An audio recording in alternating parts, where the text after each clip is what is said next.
আজ থেকে 6 বছর আগে আমি মা হয়েছি। আমার আয়ুষের 6 বছর হলো। তো যখন মা হতে গেছিলাম যে দিনটা, তো সেই দিনটার কথা তোমাদের সাথে একটু যে শেয়ার করলাম, মনে পড়ে গেল, চোখ দিয়ে জল পড়ছিল। তো ভীষণ একটা কষ্ট, মা হওয়াটা তো জানোই কত কষ্ট। তো আমার নর্মালও হবে, নর্মালের একটা খুব ব্যথা, বিভৎস একটা ব্যথা, পারছিলাম না।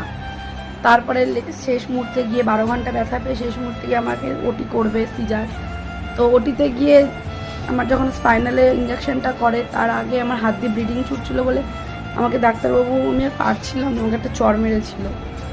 তো চড়টা আমার ফিলই হয়নি কিছু, মানে এত ব্যথায় আমাকে যে যাই করুক, আমি বলছি ডাক্তারবাবু আমার পেট কাটেন, আমার পেট কাটেন, আমি আর পারছি না। তো একটা মেয়েকে সহজেই মানুষ পাগল অনেক কিছু বলতে পারে, অনেক কিছু, কিন্তু এই সমাজের মানুষরা এতটা নোংরা কি করে হয় গো, যে একটা পেট কাটা জন্মদাত্রী মাকে কটূক্তি শোনাতে ছাড়ে না।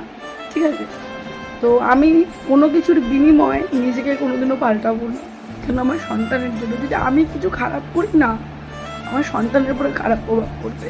ঠিক আছে, তো হ্যাঁ, প্রত্যেকটা বাবা মাকে না তার সন্তানের জন্য নিজের জীবন অনেক কিছু ত্যাগ করতে হয়। আমার মাও করেছে, আমার মা আমাদেরকে মানুষ করানোর জন্য নিজের জীবনটাও দিয়ে দিয়েছে, চলে গেছে। তো আজকে যখন 15-20 দিন ধরে আমার এত শরীর খারাপ, পেটে ব্যথা, তো ডাক্তারের কাছে যখন গেছি, ডাক্তারবাবু ভুলে গেছে যে ওনার হাতে আমি মানে আমার বেবিটা, আমার ট্রিটমেন্টটা চলেছে। তো আবার বলছে তুমি একটা সেকেন্ড বেবি নাও সুস্থ হয়ে। ডাক্তাররা বলে মা হওয়া ভাগ্যের ব্যাপার, কিন্তু কিছু মানুষের এত নোংরা মন্তব্য, মানে তোমাদেরকে কি বলবো, সেই জানে যে জীবনের কষ্টটা সে ফিল করে।